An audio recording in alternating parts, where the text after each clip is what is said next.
today I will introduce our speaker, and Shani Avni currently is at the RIT Cary Graphic Arts Collection in Rochester.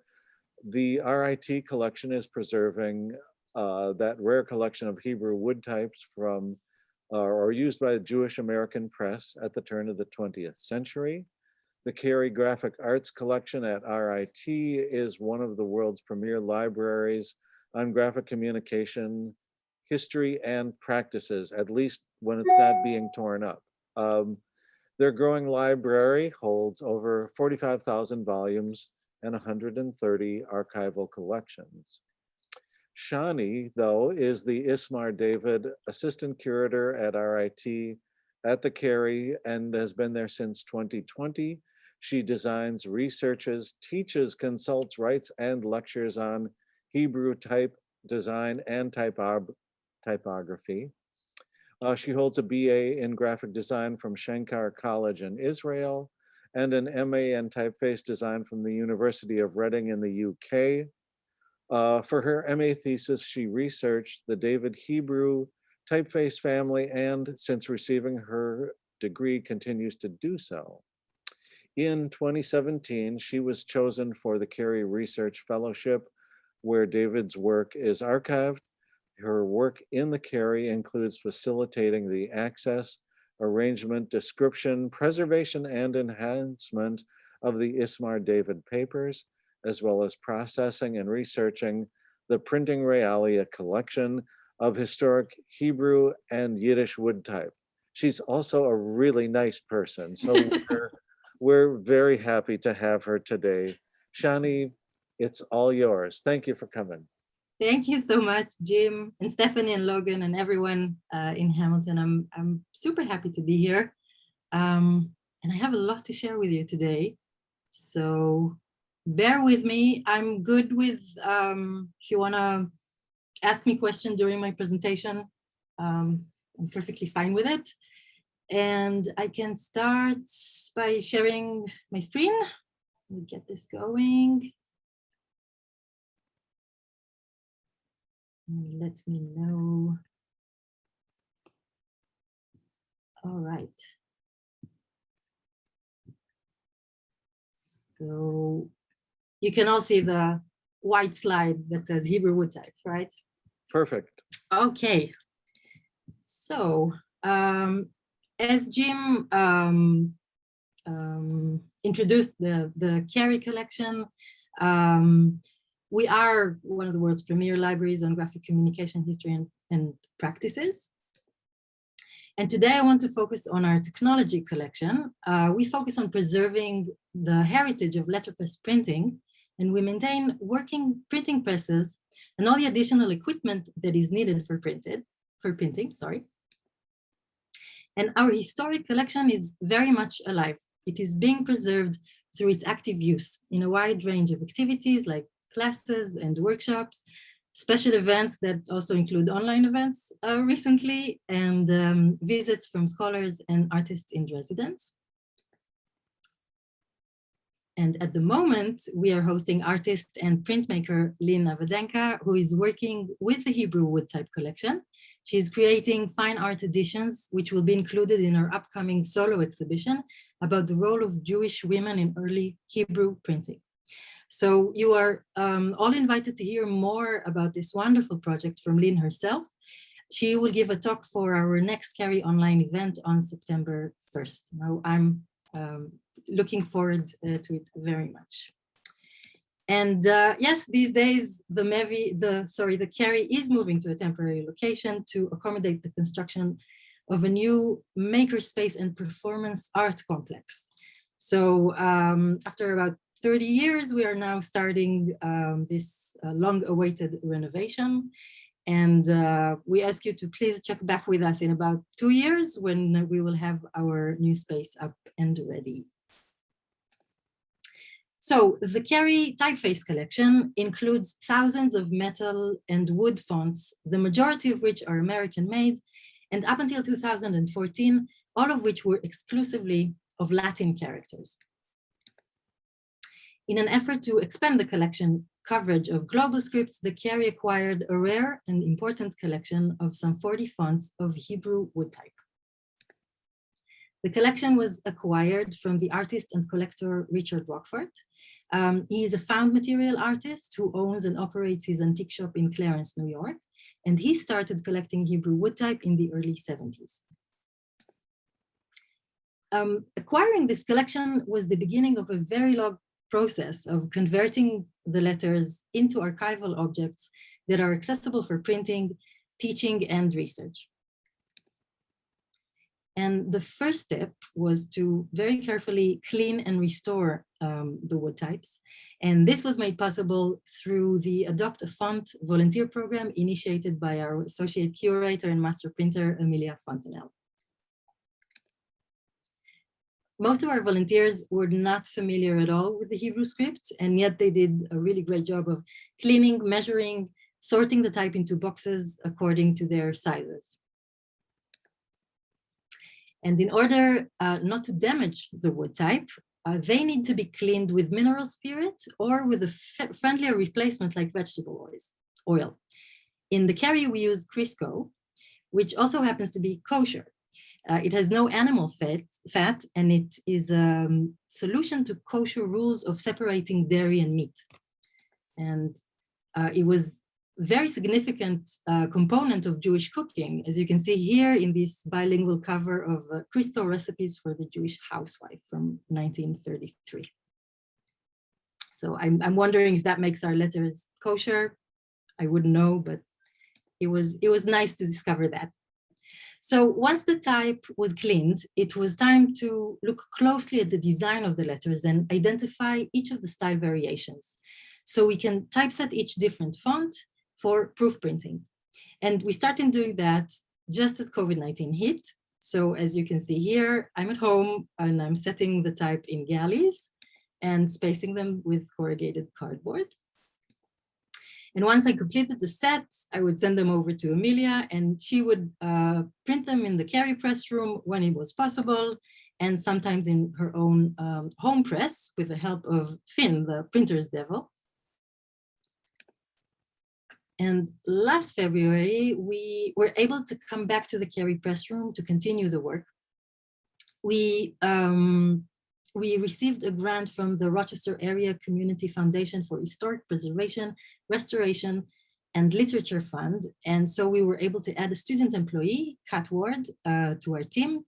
And here you can see her typesetting and proofing one set of letters. So now, after about 70 print runs, the entire collection is sorted into about 50 boxes. It is fully processed and cataloged and available as a historic resource. I want to take you through the finding aid. So this is how it looks like. You can scroll down and find all the information that we have about the collection and how it was archived and cataloged. You can take a very deep dive into this monster spreadsheet at your own responsibility. It has specific information about each font, its condition, the total number of sorts, missing sorts, altered letters, and more. And here is the link to our digital collection, where we uploaded all the images of the typeset in the galleys and their proof, their prints. And here you can see, I'm just choosing one set. You can see that I can zoom in, zoom out, and we have all the information on the left. So this is all online and available for you to have a look at and to study.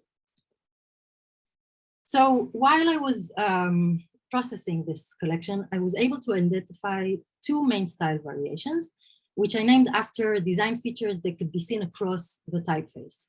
So on the left is the curved stroke variation, where the shape of the vertical stroke is curved in the letter Vav. And on the right, the droplet variation, where the shape of the tag resembles a droplet. The tag could be seen as an equivalent of a serif. It's the top left part of the letter. And the vertical stroke has a bottom heavy shape, as you can see here in the illustrations. And I was also able to identify 3 different weights: the regular, the condensed, and the extra condensed. So at that point, with a clearer idea of what the collection holds, I was ready to dig in deeper and further the research about these wood typefaces. And I was trying to answer some very important questions, like where did the typefaces come from, and what was printed with them, and who printed with them? And these questions are tricky to answer. First of all, since none of the blocks in this collection have a manufacturer mark, their provenance is still obscure. We do know that their height to paper is American size, so at about 0.918 inches. So it's probably safe to assume that they are American made from the 19th century. So the first step I took was to start hunting for American Hebrew wood type specimen of that time, so I could visually analyze the letters and compare the design in the specimen with our printing proofs. And here is where I say a huge thanks to David Shields, who shared with me the many Hebrew specimens he has collected for his research. So thank you, David, for a great job that you're doing and for your generosity. I highly recommend following his research and checking out his website. It's a remarkable resource. So I very quickly learned that the process of comparing the letters in the specimen with our proofs was not ideal. First of all, the specimen show only random letters and not the entire Hebrew alphabet. For the letters that did appear, I only had the edited photos of those pages, not the original or not flat scans of the originals. And then there are the many variables that has to do with the differences in which the 2 printings were produced. So different presses, different papers, different inks, different letter sizes, and so on. So this is not a 100% kind of comparison of the outlines, but I think that the design features are distinct and that you can see when the typeface style does match. Like in this example, on the left are the letters shown in Tab's 1909 specimen, and on the right is how I kind of recreated this page with our type from the collection. And this is an example of Empire wood type around 1926, Eastern Brass and Wood Type Company after 1920. And it's not surprising at all that a lot of our type matches with Hamilton type. And here I owe a big thanks to Jim, who shared with me the Hamilton patterns and all the information that he has about them. And he pointed out to me that, as you can see here, the listing for Hebrew is class R, and the R stands for right. It indicates the right reading direction of the Hebrew. And in this document, I also saw that this type was available in 3 lines, up to 40 lines only.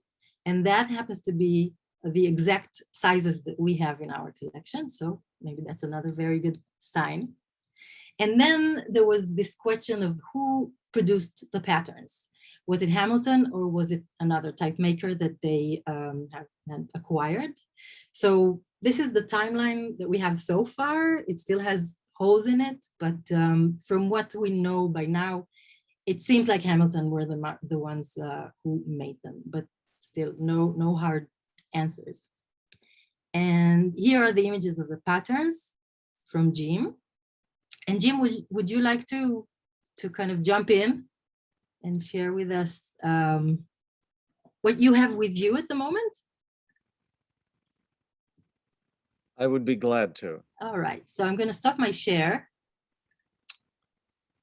It was first really interesting and wonderful that Shani reached out, because the Hebrew is one of the other languages that Hamilton cut, and to my knowledge, nothing had really been cut that way for a number of years.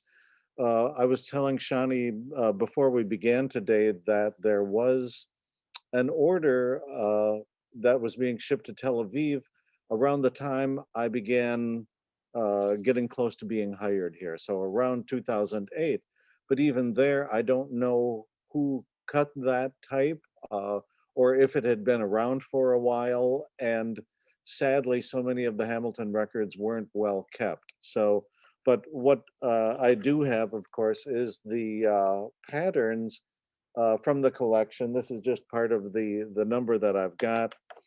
We are also fortunate that we're actually cutting it again because of a client who will not be named um, has ordered it from us. But it's very curious to me, this interest in Hebrew without having any background, because one of the things I first encountered at Hamilton was the fact that they are selling these plaques should you choose to buy one. Um, it's great to see, but what interests me is, why was there that interest? Who were those individuals who said that they wanted it? There is something of a breakdown on the back, um, but it didn't give me the information I really wanted, which is to say, when I'm looking at the collection that Shani is showing off at Carey, it doesn't give me a true character count. And while I do have the Hamilton count, I'm going to need Amelia or Shani to say, well, you really ought to have more of those and less of those. And by the way, you've got it all upside down anyway. So I'm still working on that sort of thing, but it's been wonderful to go back to that part of history. And quite honestly, you need somebody like Shani saying, do a little research for me because it's good stuff to know. So thank you for that chance. And thank you, Jim, again for your generosity with the materials and yeah, and for keeping those patterns. It's wonderful to know that they're still in use. So speaking of history, I'm going to share my screen again. We'll go back to the presentation. Whoops. Second.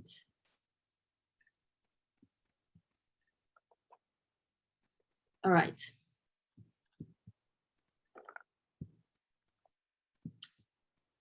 Okay, so yes, these are the all the patterns that Hamilton have, and it was wonderful to see and to have this resource, because here I can see not only a full character set, but I can also see the patterns, single patterns that were that you could make different letters from them. Oh, just a second.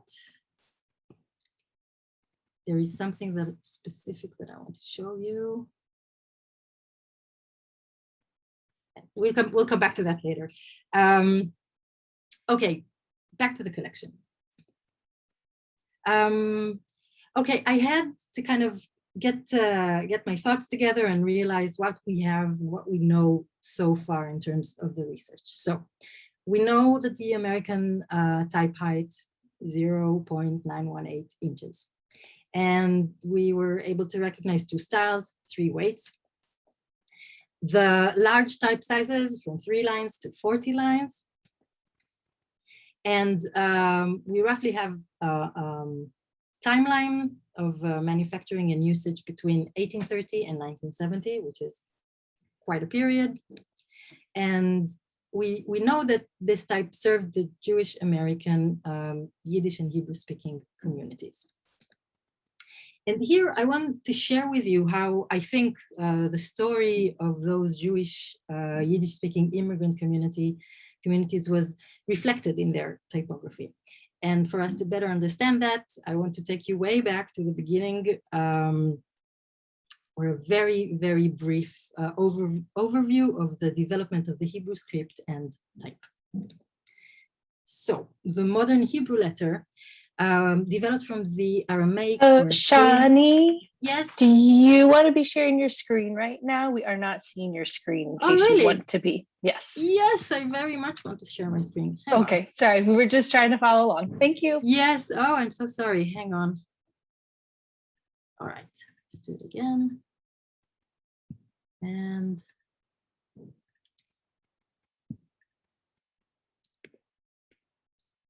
can you see this now? We can see it now. Thank you. Whew, okay, sorry about that. All right, so I'm going to start in the beginning. Here we are. The modern Hebrew letter developed from the Aramaic or Assyrian alphabet around 560 BCE. And Hebrew was the language of the Israelites and the Judean people for over 1300 years, where when about 200 BCE, it died as a spoken language and was restricted to religious practices. And it was only reintroduced as a spoken language around the 1880s. So for this very long period of time, Hebrew was only read and copied, and scribes had to follow strict rules and could not change the shape of the holy letters, even at the cost of poor readability. The shapes of the letter forms were fixed, and they did not undergo the natural evolution that a secular script would undergo, for example, like the Latin script. With the invention of printing, was welcomed with enthusiasm by Jewish communities that were scattered in Europe amongst other nations. And as religious Hebrew manuscript played central role in their lives, printing them instead of copying them by hand increased the production and distribution of these texts and contributed to Hebrew readership. But the shift from written form to movable type was quite problematic. And punch cutters had no clear model of the Hebrew letter. Most of them did not know the script and the language, so they basically just copied shapes from existing manuscripts, usually, again, of poor readability. And while there was a period of some typographic development around the 15th century in Europe, it was relatively brief. The Jewish people suffered persecution and were often forced to flee and relocate their presses. And that prevented the continuous natural development that is so much needed for the refinement and improvement of type. One example of the slow and challenging development of Hebrew type can be seen in the shortage of typographic styles for Hebrew typefaces. Until the early 20th century, there was only one predominant style of type. It was manufactured in various foundries, mostly in Europe, and in several design variations. And it was usually called a generic name, meruba, which means square in Hebrew. And this is a reference to the square shape of the Hebrew formal writing style. So imagine this typographic reality, right? One style to rule them all across all printed formats, very different uses, whether it's a textbook printed with small text that requires typographic differentiation, or newspaper that demanded narrower letters in order to fit more words into one sheet, or a broadside that called for large and expressive display type. It was all based on this one formal meruba style. If we compare it with Latin type at that time, Hebrew had no equivalent of a cursive or italic styles, no sans serif, no display typefaces. So that was what people and how people read. And those typefaces that they were reading sometimes, again, were created by people who were not familiar with the Hebrew script. And once again, they copied shapes from existing sources, not necessarily understanding the authentic form of the letters. As in the case of the first Hebrew printing in America. So this is the Bay Psalm book. It's considered to be the first book printed in colonial America in 1640. And it includes a preface of Hebrew poetry and language written by clergyman and theologian Richard Mather. And he included 5 Hebrew words and 1 Hebrew letter in that scholarly preface. And the printer, Stephen Day, didn't have a Hebrew font, and he had to carve the letters from wood. So let's just think about that for a while, right? The first Hebrew type was in America was wood type. That's great. But it also means that it had to be considerably larger than the metal type for the English book text, as you can clearly see here in this page.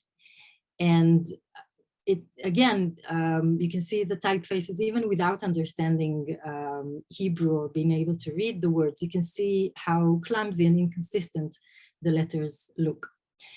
And another interesting point is that this printed Hebrew was not aimed at Hebrew readers or speakers or Jewish people. It was a Christian book. So Hebrew was printed, but not for a Hebrew reading audiences. In the following decades, we see more examples of single Hebrew words, Hebrew names for months, and Hebrew proverbs incorporated within scripture books. And only in 1735, the first book with passages of Hebrew text was published. It was a Hebrew grammar book by Judah Monis, a convert to Christianity and the first instructor of Hebrew in Harvard College. And for that printing, a complete set of Hebrew metal type was sent by a benefactor from London as a gift to Harvard. And here is another example. The Hebrew was printed specifically for the use of students for whom Hebrew was a required subject, so not native to the language. And it's a little bit later that the Jewish American community, it was still, sorry, the small Jewish American community at that time still got the books they required from Europe. Until 1820 and through 1924, where there was an increasingly steady flow of Jews that made their way to America, and the new market developed. So here, for example, we can see Isaac Lesser's English translation of Sephardic prayers from 1837. Lesser was a Jewish religious leader, teacher, scholar, and publisher, and he helped found the Jewish Press of America. So some decades later, Jews living in Eastern Europe under the Russian Tsar were brutally attacked by their non-Jewish neighbors and imperial officials. They were physically segregated and suffered oppressive laws that barred them from almost all means of providing for themselves. And so a vast number of these Yiddish-speaking Jews managed to leave centuries-old legacy behind them and flee to the US to establish their new homes. Here's a footage from New York City around 1939, and we can see Yiddish signs for Jewish American businesses. Now, most of these signs are hand-painted, and again, they are all based on one style, the Meruba style. And we can see that when the letters are well painted, the tool keeps their consistency and keep their balance, and the painter can control their proportions, the spacing between the letters, and the overall composition. When we're trying to transform these qualities into Hebrew printed typography, there is a challenge. And I want to show you an example. So on the left hand, there is the hand-painted sign for the M. Miller printing of better quality. The top word in Yiddish is printing, and it is hand-painted. And on the right side of the screen, you can see the digitized letters from our collection. So I want you to focus on that bottom horizontal stroke. And I can tell you that all of those strokes are written in exactly the same way and in exactly the same direction. And we can see what happens when they're hand painted by a consistent, let's say, brush, and what happens when they're transforming the media, and there is an intervention there. It means, as far as the structure of the letters, that the in-stroke should look the same for all of those letters. The left part should have the same angle for the gimel, the nun, and the pei. But here we can see that this is the angle of the gimel. This is a different angle for the pei. And then the nun has a curve.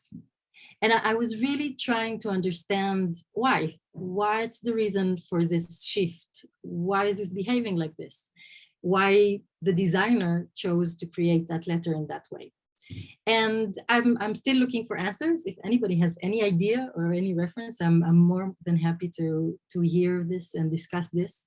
I was guessing perhaps this is more of the same, the same phenomena.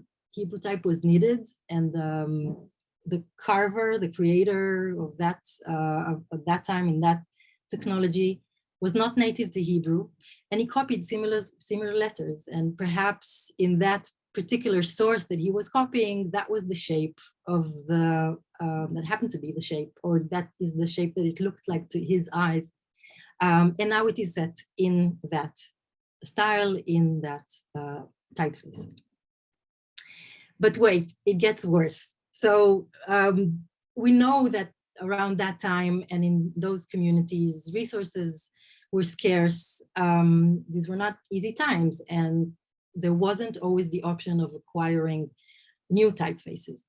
So as one example, and we have many examples for this in our collection, if you would have to set, let's say, a poster, and you would need to use a specific number of the letter nun, and you would run out of them, what would you do? You'd have to find a solution for this, right? So very often we see altered letters. In this case, I just flip the block so it would be easier to see. So we have this nun, we have this gimel, and then we have this nun who is made out of a gimel. So here we can see a solution that the printer came up with. You simply block that space, and now you have a nun, but you have a different nun, and you're introducing more inconsistency into your typeface, and you're confusing the reader. This is one thing that we know that makes reading typefaces harder and more challenging. So the print shops that opened in the service of these growing Jewish communities represented a vibrant center for intense communal, religious, cultural, and literary life. However, they suffer from shortage of typographic resources. And we can see some of this shortage and some of the solutions in a few examples. So one example is this Hanukkah concert poster. And I really like this very creative solution for a display typeface. I wonder, maybe, again, the printer was just missing the chet and the tet and used a larger size because that's what he had in the print shop. But nevertheless, maybe it is a creative decision and creates this differentiation and this effect of a display typeface, even with the same font. Another example is this broadside that lists the meeting of the Landsmannschaft. It was a mutual aid society for Jewish immigrants from the same European town or region. And if you look at the Lamed here, you can see it's not aligned. I don't know why it fell down. I don't know, maybe there wasn't any time to fix that. Maybe it wasn't a priority. We can only guess, but this is clearly a mistake. And it again introduces this something that comes between the reader and the message. And here is another example of this word concert poster for Herz Grossbard. He used to recite and perform classic Yiddish literature. And we can see this extremely condensed typeface where the letters are very distressed and highly inconsistent. Sometimes when I look at this design, it kind of feels to me that each letter actually comes from a different typeface. But we actually have this version in our collection, and it's fascinating to see. Again, I would love to one day retrace the origin of this design and kind of go into the minds of the people who created this. And of course, out of the 2.3 million Jews from Eastern Europe settled in the US, approximately 2 million read the daily Yiddish newspapers. And you can see there were many of them. And you can see here in the example of how generic their logos and mastheads were, again, using the same Aruba type variation that was available at the time. And then there was the forward, the biggest and most famous of all the Jewish daily newspapers. It was founded in 1897 by the Jewish Socialist Press Federation, and it was intended as a civic aid and a cohesive device for the Jewish immigrants from Europe. And it quickly became the leading Yiddish newspaper in the US. When we acquired the Woodtype collection in 2014, Rockford shared with us that he bought the drawers of Hebrew Woodtype in the early 70s from Walter Bick, who bought them from the Jewish Daily Forward. And this is a significant provenance and a very challenging one to prove. Again, considering there were so many newspapers out there at the time that were using similar types, we don't have the stamps for the manufacturer. We have very little information. So I was very excited to find out this rare specimen book that was produced by the Forwards in the 30s.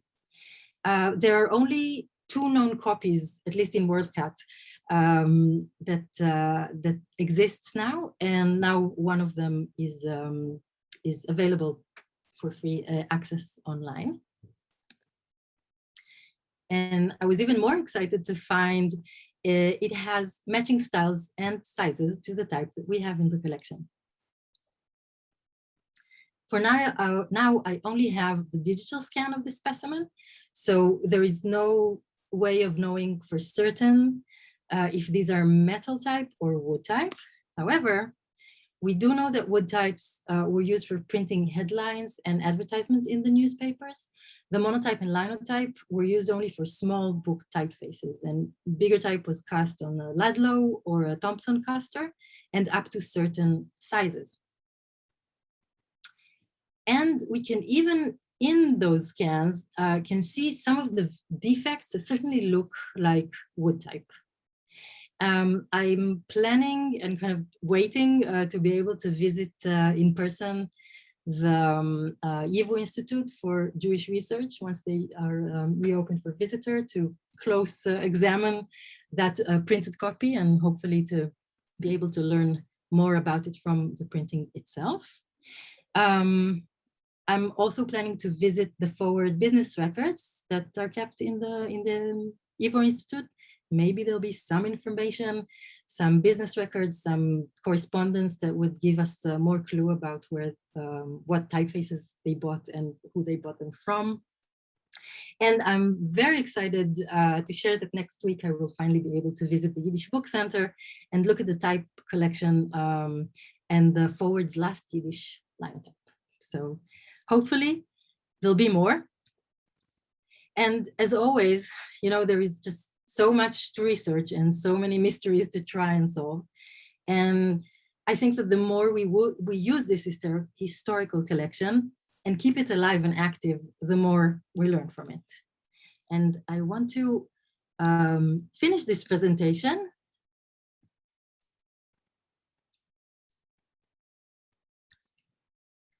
and share with you this video of the multilingual print that we created in the press room with our motto, preservation through use. So preservation through use in English, shimur be'emtzaut shimush in Hebrew, and I'm probably butchering the Yiddish, so forgive me. Auffitung durch Banitzen. Thank you.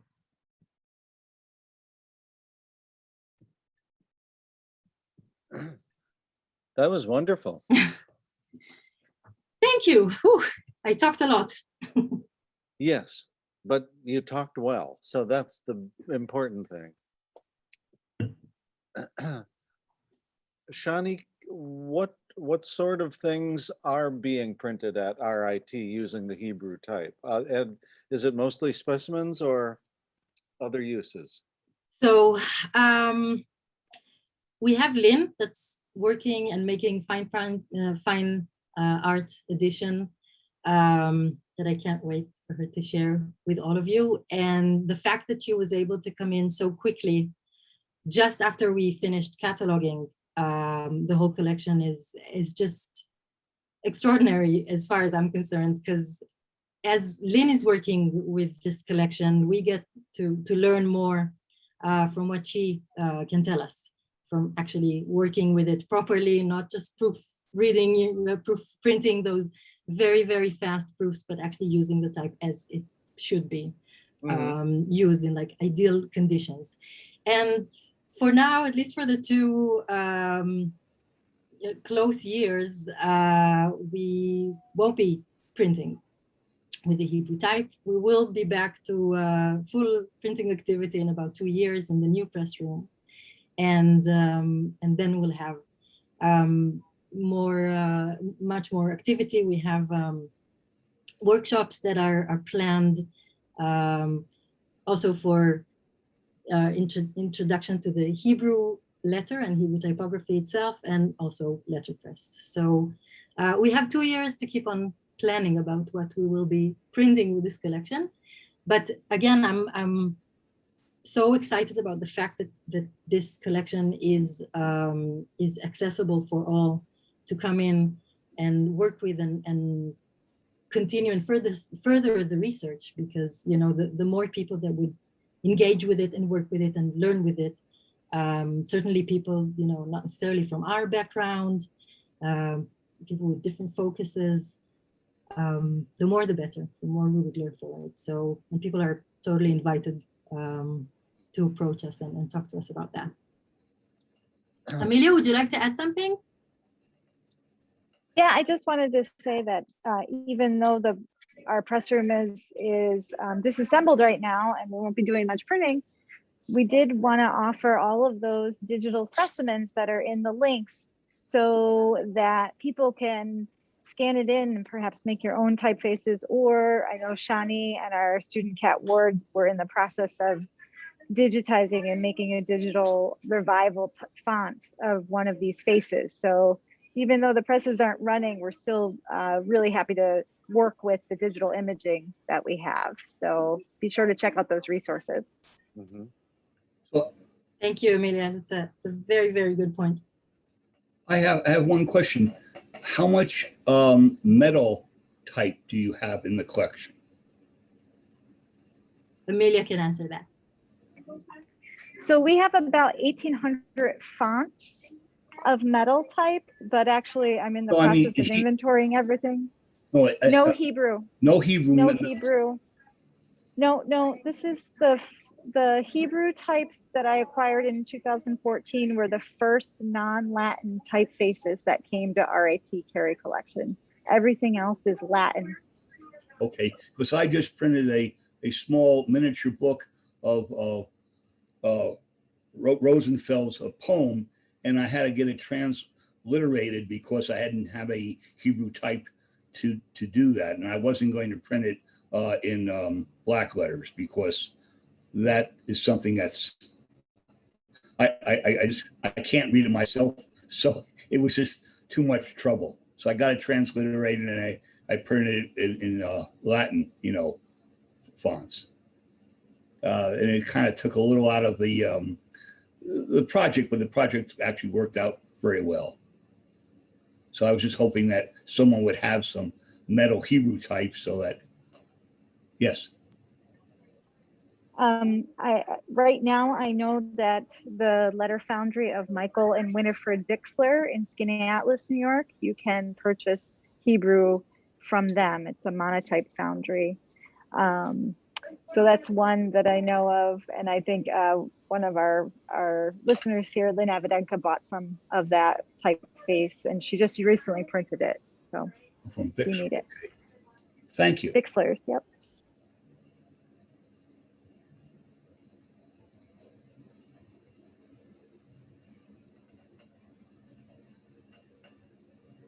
Shani, there have been some questions about the variety of families, I guess that would be currently in Hebrew.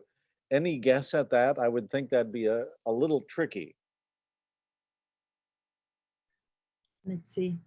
How many different Hebrew typeface families are in the collection? Yes. Okay, so when we talk about a Hebrew typeface family, it gets complicated, because how do you define a typeface family?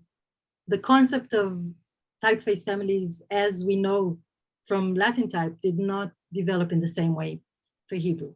What I can share is that out of the two style variations that I was able to identify, we have several sizes, and we will have a regular proportion and a condensed proportion, not necessarily the same, exactly the same design. Again, it varies a lot, and there's a lot of mix in it. So again, it depends what it is that you're looking for when you're saying a typeface family. Mm-hmm.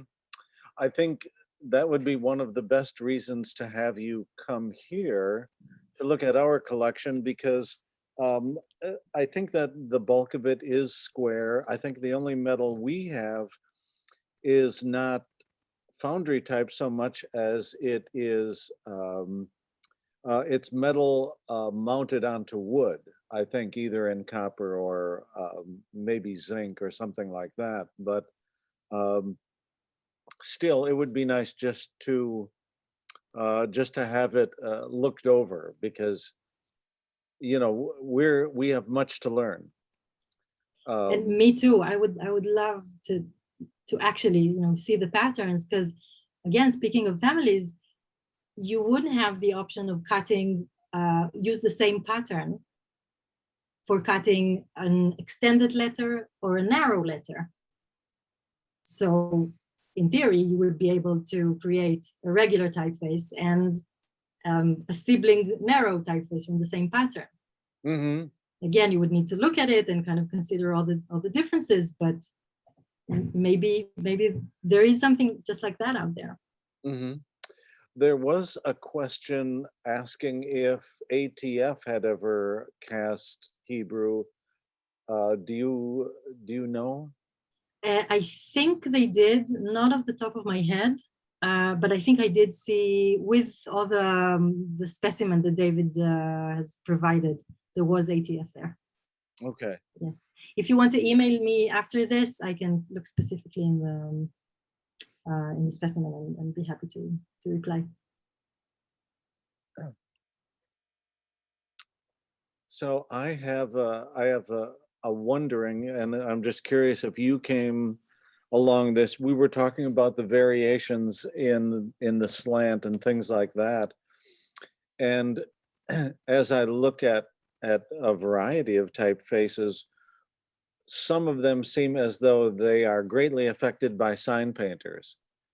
And so when you were showing those signs where you have those variations, I was just thinking, if you went to a new country and decided to open up shop, the cheapest way to make a sign would be to make it yourself. Right. But if you decided to become stylish with your lettering, could that have something to do with someone whose job it was to maybe make type from something like that? And so you're maybe looking at the hand done work being translated wrongly. Right. Yes. Yeah. I have this kind of, this maybe fantasy of, being able to locate a resource that would have that same, curve in the noon. Maybe that would kind of complete the story for me. But I think, yeah, that basically what happened. You would try to create the letters in different medias, and they would only do so much, right? You can control it to some degree, and then you have to just get better at it.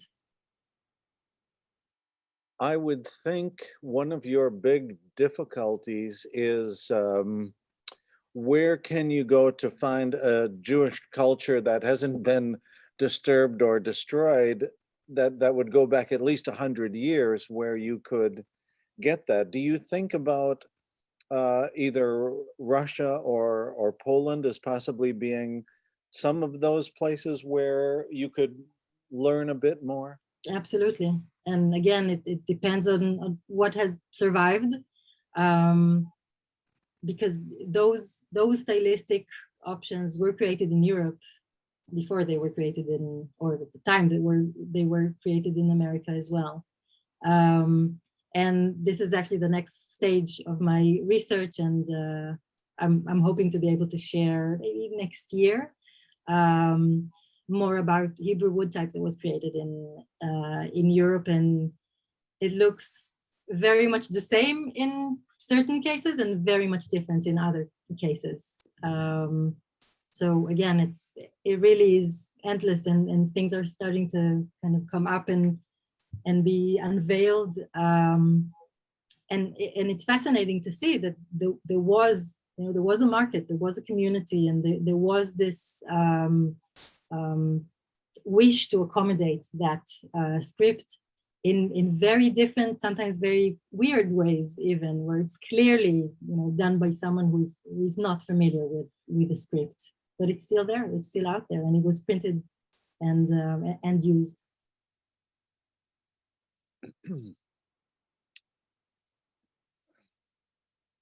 All right. Oh, we're getting some nice things from David in terms of the. Oh yes. So, oh, I recommend this article so much. It's a really good one. Yeah, go and read it. well, and I don't know. Have you seen linotype specimen books that contain the Hebrew characters?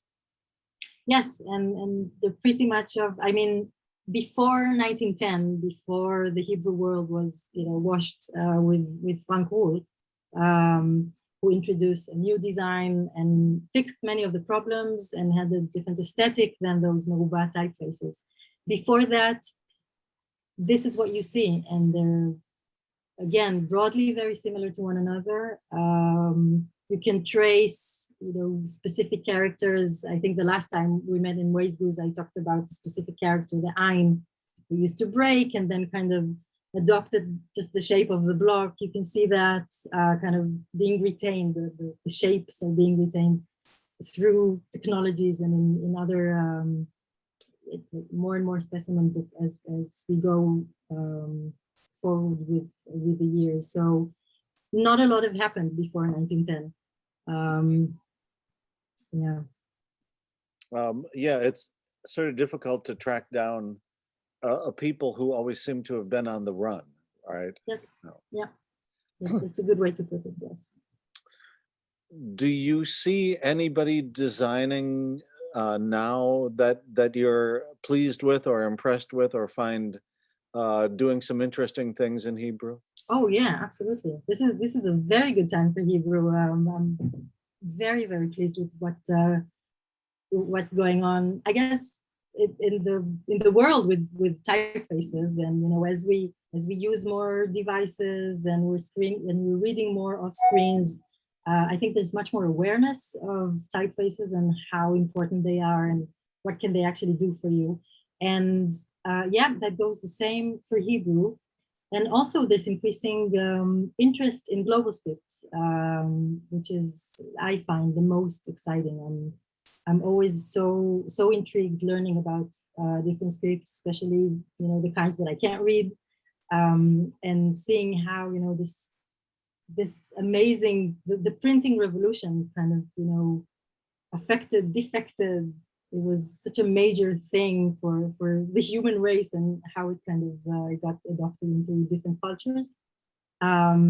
So yeah, there's more awareness, there's more research being done, a lot of it outside of Israel in more academic spheres, and a lot of it in practice with just typeface designers local to Israel, who are publishing more and more typefaces, bigger and bigger families, more options for Hebrew italic, which is something that came into the scene very, very late because it was never inherent and never developed organically for the Hebrew scripts. So yeah, definitely, it's a great question. Yes, it's a very, very exciting time. Good. Yeah. Has it encouraged you to try that yourself, or is designing? To design, Yeah. I have so many typefaces in a folder on a drive. The ideas for typefaces, yeah. Yes, but I think that my problem is that once I discovered type research, I guess, I don't know, the nerd in me kind of awoke, and I found it so much more interesting than doing the design itself. Mm-hmm. But I have to say that to me, this is the beauty or the magic of typeface design, because type and typography is such a part of culture and of communication and of language. You can't do one without the other. Mm-hmm. So I'm always researching and I'm always designing, and vice versa. And I think you get the most skills when you kind of, the muscles in your brains are always working in those two disciplines. Everything informs the other, and the more you do it, the best the outcome is. Mm-hmm. Well, you learn to ask more and more questions, which is always a good thing. Exactly. So. Yeah. And you have to get used to sometimes, not coming up with an answer or never knowing the answers, or just, having an educated guess for the best case. Mm-hmm. Yeah. Wow. I really want to thank you. It's been such a nice presentation, and so interesting. It's been great to have you here. So just thank you for a great job. Thank you for having me. I'm always excited to be with you and to share what I have to share, and I can't wait to visit you in person and finally see all the things that you have. Well, I think we should make time while there's construction going on over there, because it would make more sense, right? That's true. And then you'll have to come over here, though. True. Well, I would like to thank the audience as well. This has been really wonderful. There are a few things that I will just pass on to everybody. That next week, Friday the 20th, Jackie Vossler of the Caxton Club will be with us. So you're probably going to want to hang on to that. You can become a member of the Hamilton Woodtype and Printing Museum. It lets us do amazing things like get to talk to Shani. So that would be worth it in itself. But if you do go to woodtype.org, you can find that way to become a part of this and just keep these going. This, I think, I'll tell you, I was asked about one of my best successes last year, one of those review questions. And I said, being a part of Stephanie's Hamilton Hangs, because she's done so many now. And I think that it's brought us so many great people that's really been wonderful. And so it's such a great resource to share, and we get to meet such wonderful people. So anyway, that's most of it, and we'll sign off. And thank you all for coming again. It's been really fascinating, Shani. Thanks so much. Thanks, Logan, for your help, and Stephanie, as always, well done. Thank you. Thank you, Shani. That was great. Thank you so much. Hope everyone has a lovely weekend. Thank you for joining us again on a Hamilton Hangs. That's right. It's Friday. All right.